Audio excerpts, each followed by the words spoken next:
Seguramente en algún momento te has preguntado cómo puedo ser rico, o hay un camino hacia la riqueza, o incluso has ido más allá y te has planteado qué es la riqueza. Pues bien, en este nuevo podcast vamos a hablar sobre el posible camino a la riqueza económica, no vamos a hablar de otros tipos de riqueza y veremos qué es la mafia PayPal para explicar uno de los caminos rápidos a la riqueza y cómo podemos pues invertir con estos grandes inversores, grandes emprendedores de Silicon Valley. Así que empezamos con este nuevo podcast de oportunidadesenbolsa.com, revista digital de inversión en valor en la que cada mes publicamos una empresa excelente que la explicamos con todo detalle y está orientada tanto para inversores expertos como para inversores que estén empezando. La idea es presentar una empresa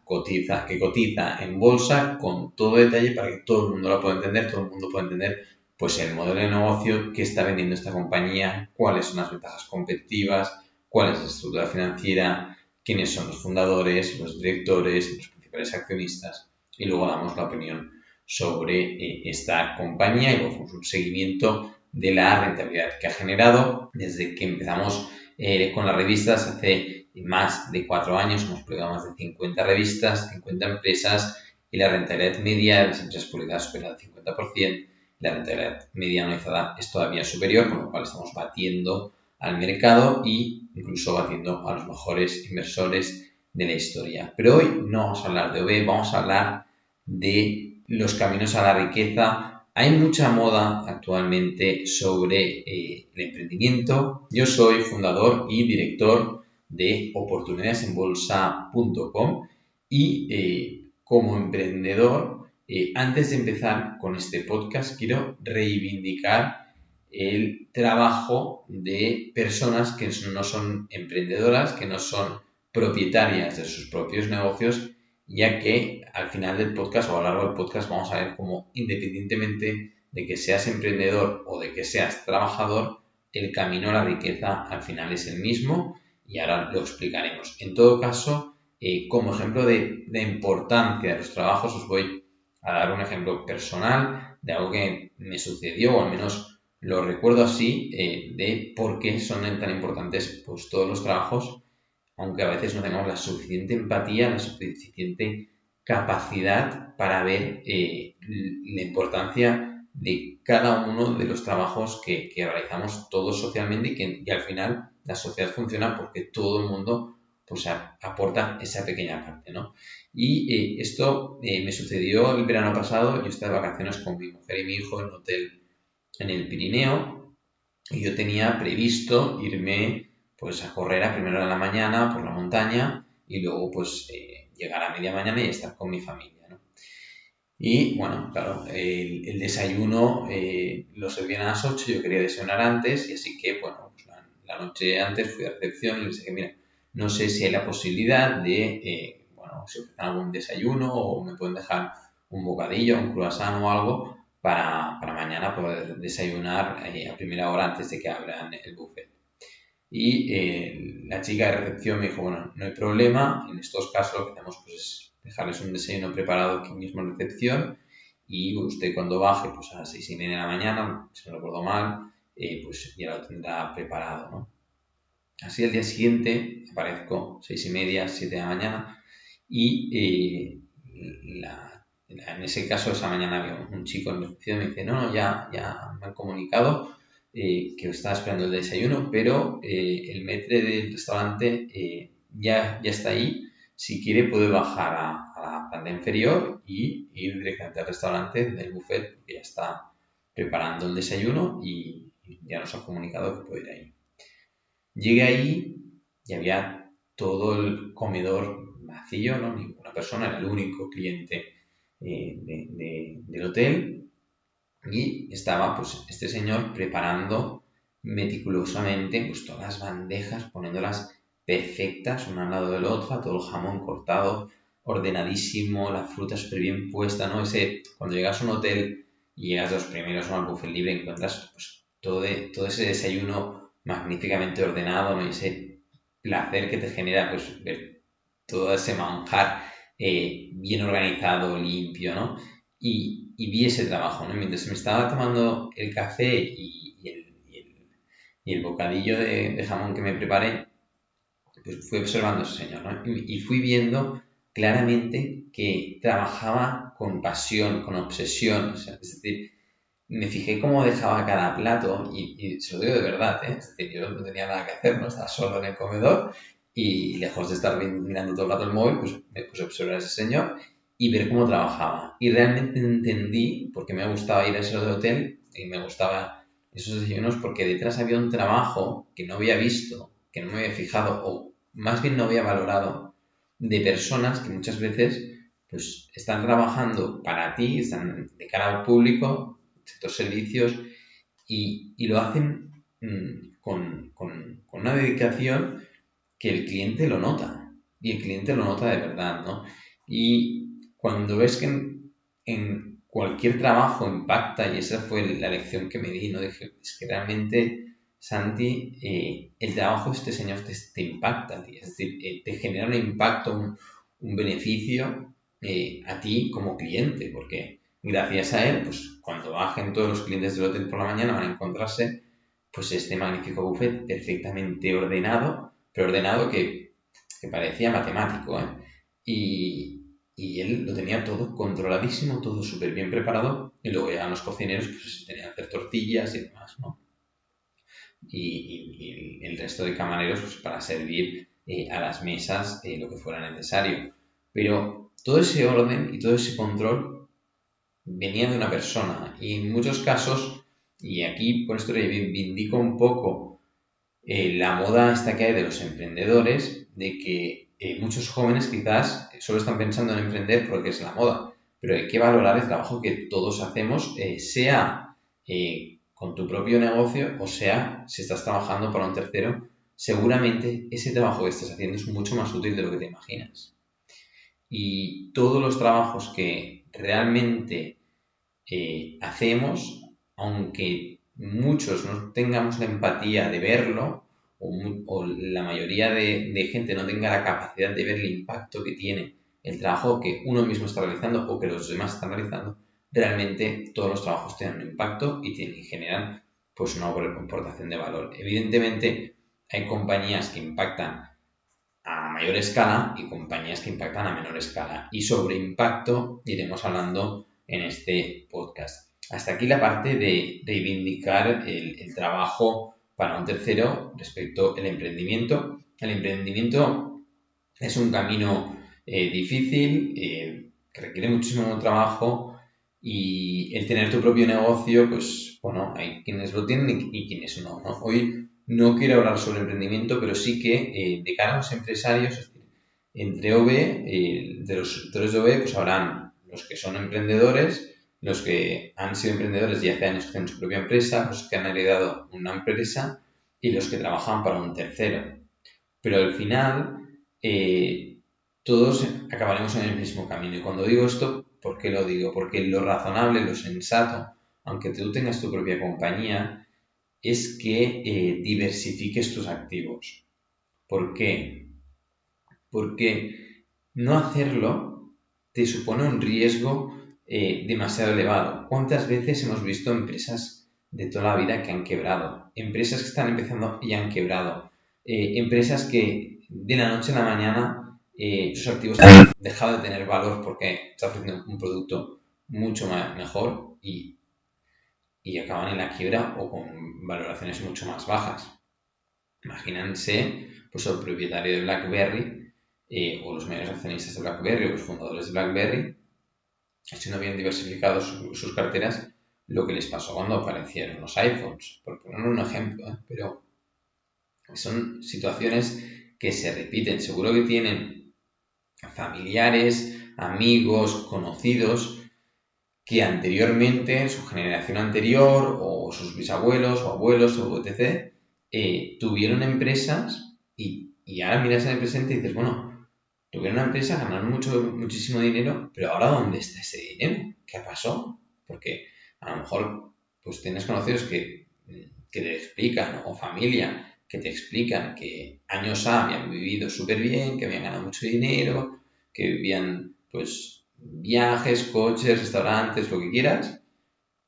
Y ahora miras el presente y prácticamente o no tienen nada o tienen, bueno, pues su piso y como mucho una segunda residencia, pero no tienen activos reales trabajando para ellos, ¿no?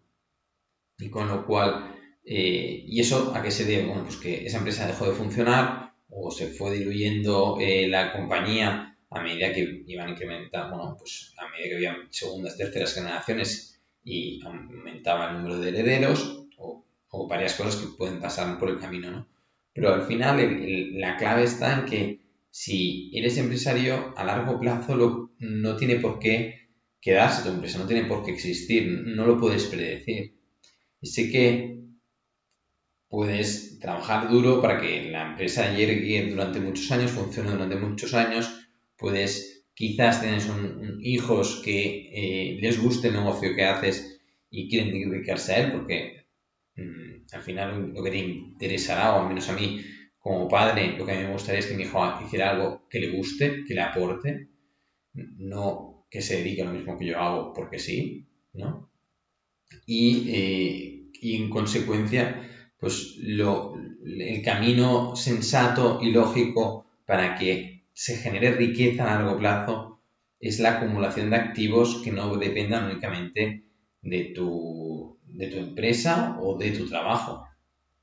Porque también habrán pues las personas que poco a poco van promocionando en su empresa, van ganando más dinero y se unen pues a la famosa carrera de la rata y es, bueno, pues gano más, gasto más y, bueno, me compro mi primera residencia, me compro el Audi A4 y luego pues me compro la segunda residencia, los hijos pues los llevo full equip y acabas, bueno, pues que sí, que te ganas muy bien la vida, pero miras tu cuenta bancaria y no tienes un duro y tampoco sabes cuántos años vas a estar ganando ese dinero. Por lo mejor la empresa para la que trabajas quiebra, porque esto, los que no son empresarios muchas veces no tienen esta percepción de posibilidad de quiebra o a lo mejor, bueno, pues tu sector pasa un mal momento, te despiden y cuando te despiden, pues por lo que sea, estás, bueno, pues con cerca de los 60 años y te cuesta recolocarte y esto lo vimos en la crisis financiera aquí en España, ¿no? Pues grandes cargos que luego pues los despedían y les costaba mucho pues encontrar trabajo porque, bueno, pues en el sector se podía contratar a personas con ya con experiencia, pero con sueldos mucho más bajos bueno, y eran situaciones historias que eran realmente complicadas, ¿no? Sobre todo porque había unos niveles de vida muy altos, porque la gente, pues, tal cual ganaba más, pues tal cual gastaba más, ¿no? Y por esto es donde hay el denominador común, es decir, al final, el gano más, gasto más, es lo que siempre hay que recortar, es decir, ganas más, pues puedes gastar un poco más, pero siempre que manteniendo pues una cierta tasa de ahorro o manteniendo un cierto ahorro para ir invirtiéndolo y crear tu propia cartera de activos. No es de extrañar que tengamos, por ejemplo, cuando yo reflexiono sobre estos temas, ¿no? Pues pienso, ¿por qué Bill Gates vendió las acciones de Microsoft? Pues Bill Gates, desde el primer día, tenía mucho miedo de que Microsoft quebrara. Y lo ha dicho en varias ocasiones. Él le generaba pues mucho miedo, mucha inseguridad el pensar que tenía tantos trabajadores a su cargo que dependían de la empresa que había fundado y que a lo mejor pues se reducían las ventas, no tenían con qué pagar a estos trabajadores, ¿no? Y este es uno de los motivos por los cuales pues a nivel de gestión de la compañía siempre decidió pues tener elevadas cantidades de caja para tener la capacidad de pagar a estos empleados al menos durante un año y por otro lado pues al reducir su exposición en Microsoft lo que hizo no fue comprar tierras, inmuebles y quedarse ahí, sino lo que hizo fue pues, comprar activos rentables y activos escalables de otras compañías y generar un portfolio de inversión, entre ellos pues la famosa inversión que hizo pues en Berkshire Hathaway, ¿no? La sociedad de holding de Buffett o Buffett porque no se quedó con Geico, con la compañía de seguros, pues para diversificar el portfolio de la compañía, le cogía la caja que generaba esta compañía de seguros y la caja libre, y la invertía en otras compañías y diversificar el portfolio, que generaba una sociedad de holding mucho más resistente a las quiebras. Estos son ejemplos clarísimos, ¿no? O el señor Charlie Munger con Daily Journal, más de lo mismo, ¿no? Aprovechen la caja libre de la compañía para diversificar el portfolio de la empresa y hacer una empresa financieramente con un balance mucho más fuerte y con unos activos que crecen, ¿no? Y que crecen y pueden crecer muchísimo, sobre todo si elegimos empresas cuyo impacto potencial pueda incrementarse mucho. Y muchos están pensando, ¿qué me estás diciendo con esto del impacto, ¿no? Veamos el ejemplo. Si tú tienes un restaurante en una ciudad, pues puede servir, pongamos, 100 cenas la noche, pues el impacto de tus servicios será el de 100 cenas la noche en esa ciudad durante X días que se abra el restaurante y se llene, ¿no? Esas noches. Esa sería tu capacidad de impacto.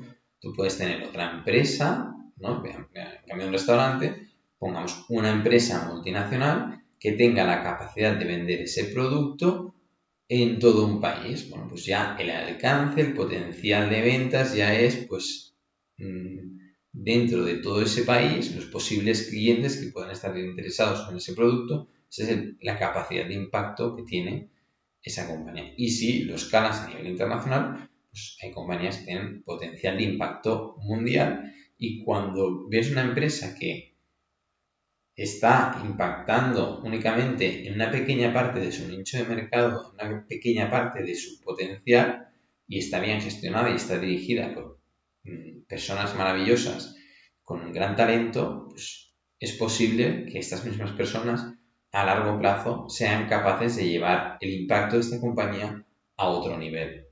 Y cuando invertimos tenemos esta posibilidad. Por ejemplo, la empresa que estamos estudiando para este mes de abril es curioso porque hace 20 años facturaba 69 millones de dólares y ahora mismo está facturando unas ventas de cerca de 4.000 millones de dólares. Han pasado 20 años, sí, pero el inversor que entró hace 20 años, pues evidentemente esta inversión no se ha multiplicado por 10, se ha multiplicado simplemente por 100, ¿no? Habría que ver los números, pero irán por ahí.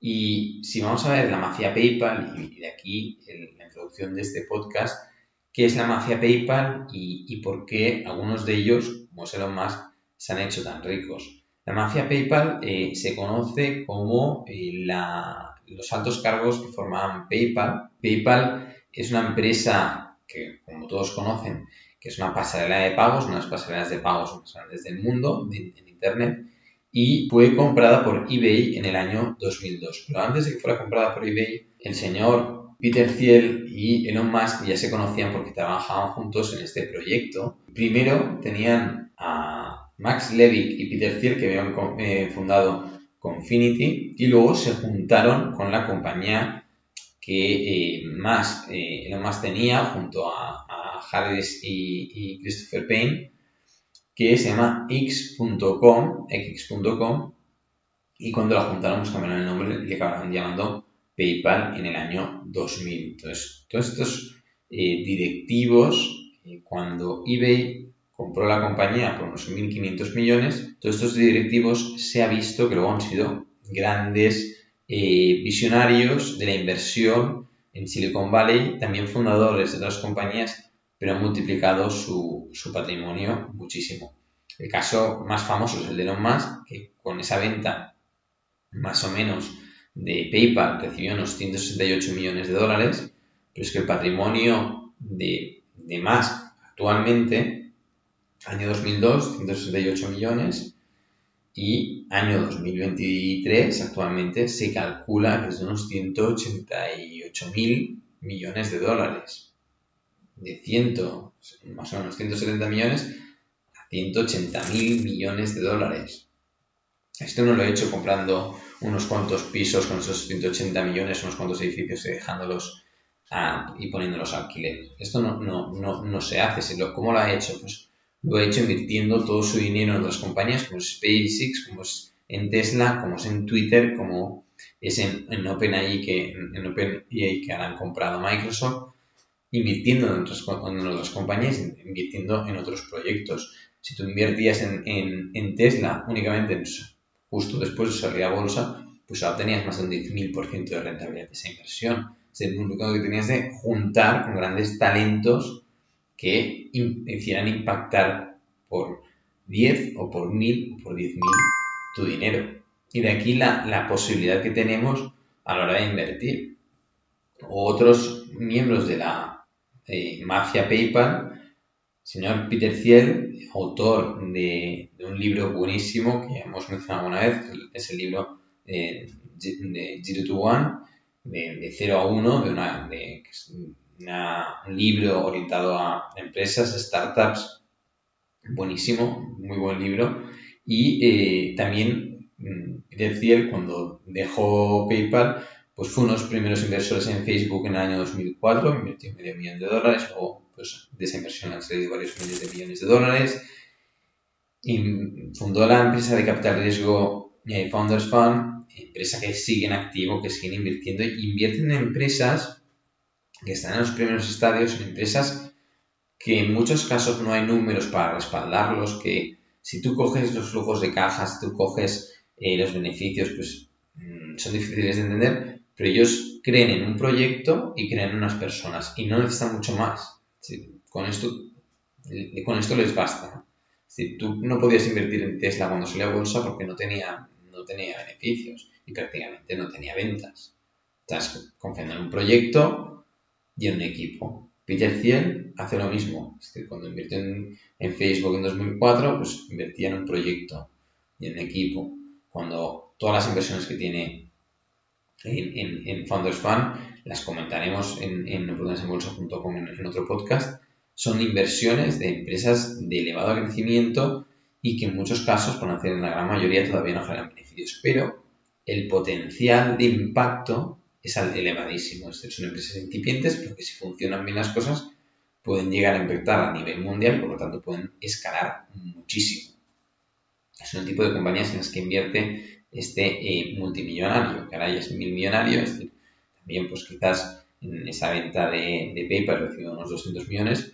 Es decir, con esos 200 millones también podría haber cogido, es decir, yo no me arriesgo más, invierto pues en letras del tesoro, en tierras y en bienes inmuebles y bueno, sí, seguiría siendo millonario, pero no 1.000 millonario, ¿de acuerdo? Y es el potencial que tienen y por esto estas personas son tan conocidas, porque han seguido con esa agresividad, no se han quedado en la primera parte. Y esto es algo muy común en Estados Unidos, cuando tú, incluso en España, ves muchos fundadores de compañías que cuando las empresas se hacen grandes y a lo mejor viene otra empresa y se la compran, luego montan otra todavía mejor o incluso se vuelven inversores de capital riesgo, que es como un camino muy normal, se ha vuelto súper habitual. ¿Y por qué? Porque entienden el potencial que tienen estas compañías y el potencial de invertir en ellas y de invertir cuando no han salido a bolsa y cuando ya han salido a bolsa. Y la posibilidad que tenemos de invertir en compañías cotizadas es que en muchas situaciones, como es la actual, muchas de estas compañías en las que el mismo Peter Thiel ha invertido ahora han caído un 80% en bolsa, un 90% en bolsa, todas ellas, y es que si no cotizaran en bolsa no caerían tanto porque no es tan volátil. Los mercados privados no son tan volátiles. Nadie vende a cualquier precio en los mercados privados, pero en los mercados públicos, en los mercados cotizados, pues el pánico vendedor pues ofrece estas oportunidades, estos momentos de poca sensatez, ¿no? También muy interesante que de PayPal salieron los fundadores de YouTube, que por esto ya, claro, dices, no, es que de PayPal han salido cantidad de cracks, ¿no? Porque no estaban jugando el primer partido, ya era el segundo. Y en muchas ocasiones, y en empresas que hemos publicado recientemente, en los últimos 6 meses estamos publicando empresas que en todas ellas tienes fundadores, CEOs y demás, que vienen con currículums muy cargaditos y muchos de ellos miembros de la mafia PayPal y cuando consiguen el éxito de una de estas compañías saben cómo hacer, pues saben cómo montar otra gran compañía. Y nosotros, como trabajadores o como empresarios tenemos la posibilidad de invertir en empresas gestionadas por esta gente tan talentosa. Es decir, Steve Chen, Chad Hurley y Jawed Karmin, los tres, cuando salieron de PayPal, cogieron y fundaron YouTube. Luego la compró Google y les reportó otros cuantos miles de millones de dólares, lejos de los unos cuantos millones que debieron obtener de PayPal. Y el caso menos conocido y quizás más importante después de Elon Musk es el caso de Reid Hoffman. Reid Hoffman fue, después de PayPal, cofundador de, ni más ni menos, de LinkedIn, que compró posteriormente Microsoft por cerca de 26.000 millones de dólares. Y tanto Reid Hoffman como los fundadores de YouTube fueron también los primeros inversores de Airbnb. Es decir, que no se quedaron ahí, no se quedaron en, bueno, he ganado dinero y me quedo con esto, sino o montaron las empresas o invirtieron todo su dinero en otras compañías con potencial, con escalabilidad y así lo han hecho, ¿no? Entonces, cuando piensas en el camino de riqueza, así que, bueno, montar una empresa te puede o no acelerar las cosas, porque también te puedes ir a la ruina. 9 de cada 10 empresas quiebran durante los 3 primeros años, con lo cual a lo mejor estás desarrollando una carrera profesional muy buena trabajando en una multinacional, te vas a montar una empresa y se te va todo el garete, ¿no? Y todos tus ahorros se van a cero y has de empezar desde cero, ¿no? Es decir, es un camino bonito cuando te funciona, pero también hay mucho trabajo y también te puedes ganar muy bien la vida trabajando para un tercero. Y al final lo importante no es que ganes mucho dinero, sino que tengas la capacidad de separar una parte de lo que ganas, invertirlo en activos productivos, eso es importante, escalables y con gran potencial de impacto. Y cuando encuentres esas compañías y te sientes tranquilamente, cuando digo sentarse tranquilamente, me estoy refiriendo al señor Charlie Munger, es decir, a tomártelo con calma, dejar que estos grandes directivos hagan su trabajo, que son directivos que no los vas a encontrar por aquí en España, están en Silicon Valley, están en Nueva York, son directivos que son los mejores del mundo y están trabajando para que tu dinero crezca y esta posibilidad la tienes invirtiendo en empresas cotizadas. Tienes la posibilidad de invertir en empresas maravillosas que ahora, a lo mejor ahora están facturando, no sé, o teniendo ventas de 500 millones y de aquí a unos años sean de 5.000 o tienen ventas de 10.000 millones y de aquí a unos años sean ventas de 50.000 millones. ¿Qué has de hacer? Pues esperarte a que los resultados empresariales pues vayan evolucionando, vayan creciendo y tu patrimonio irá creciendo sin que tú tengas que estar demasiado preocupado. Tu única preocupación es una preocupación de largo plazo de ir asignando correctamente el capital en aquellas empresas que estén correctamente gestionadas, bien dirigidas, con un buen balance y con un modelo de negocio que siga siendo útil para la sociedad. Porque al final lo que marca el éxito o el fracaso de una compañía, además de su balance evidentemente, es que el producto o servicio que ofrezcan sea útil para la sociedad. Tú puedes tener el mejor balance del mundo, pero que si tu producto no es útil para la sociedad, vas a acabar a ventas cero y con lo cual la empresa va a quebrar. Lo importante es entender o saber que tienes un equipo directivo que va a ser capaz de adaptarse a las situaciones, que va a ser capaz de ver las nuevas tendencias y adaptar sus productos y servicios manteniendo las ventajas competitivas de su compañía y limitando pues la entrada a competencia en sus productos, ¿no? Y bueno, el camino a la riqueza es un camino lento, es un camino que requiere mucho trabajo y sobre todo requiere mucho tiempo. Pero al final tampoco, cuando pensamos en generar riqueza, evidentemente a lo mejor eres una estrella, eres buenísimo y consigues pues montar una empresa que crezca a triple dígito durante 10 años y acabes ganando mucho dinero, pero lo normal o lo que el común de las personas son, pues, o tienen empresas que van creciendo poco a poco o crecen poco a poco profesionalmente, pero la diferencia a largo plazo, porque a lo mejor, bueno, pues ganas mucho dinero en 5 o 10 años, pero luego tendrás el mismo problema, es decir, que lo vas a tener que acabar invirtiendo, ¿no? Y independientemente del ritmo al que incrementen tus ingresos, siempre vas a necesitar pues reservar una parte e invertirlo, y si no, eso le gana Bill Gates. Incluso Jeff Bezos, cuando salió a bolsa Amazon, tenía un 44% de las acciones en circulación de Amazon y ahora tiene menos de un 10%, ¿no? Con lo cual esas ventas no es que sea un inconsciente, es que él lo que era un consciente de que quizás algún día el proyecto no iba tan bien como él deseaba.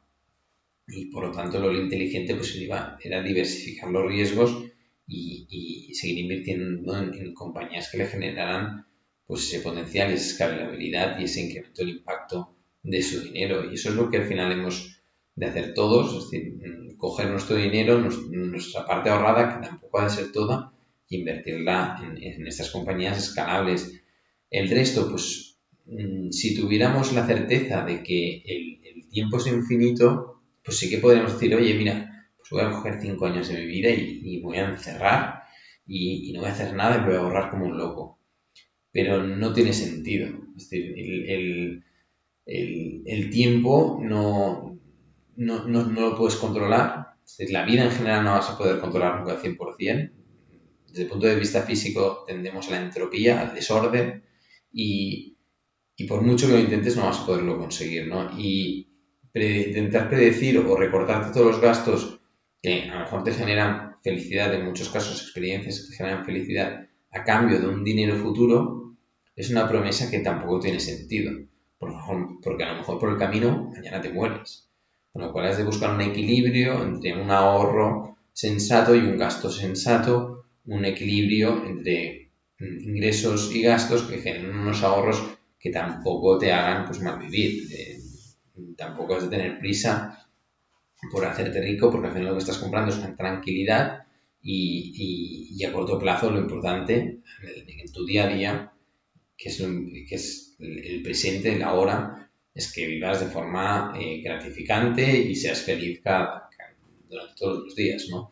Y sacrificar tu presente demasiado por un futuro incierto, tampoco, bajo mi punto de vista, tiene sentido. Pero bueno, hasta aquí el podcast de brutalesenbolsa.com. Esperemos que les haya sido de utilidad este camino a la riqueza, esta inversión en activos, sean empleados o sean emprendedores, esta visión de que hay que invertir en activos productivos y dejar que estos activos pues escalen y hagan escalar nuestro dinero, ¿no? Esto es todo. Si os ha gustado el podcast, les animo a que se suscriban al canal, y los que no son suscriptores de la revista de brutalesenbolsa.com recuerden que pueden ver todo el contenido de forma gratuita durante un mes. Hay colgados pues la última revista publicada, que casualmente pues es una de las compañías de uno de los miembros de la mafia PayPal. Además hay vídeos de seguimiento de las últimas empresas publicadas. También hay un par de vídeos de 2 situaciones especiales que están viendo 2 compañías de elevado crecimiento publicadas en la revista SOBE y más contenido. Esto es todo. Nos vemos. Hasta la próxima.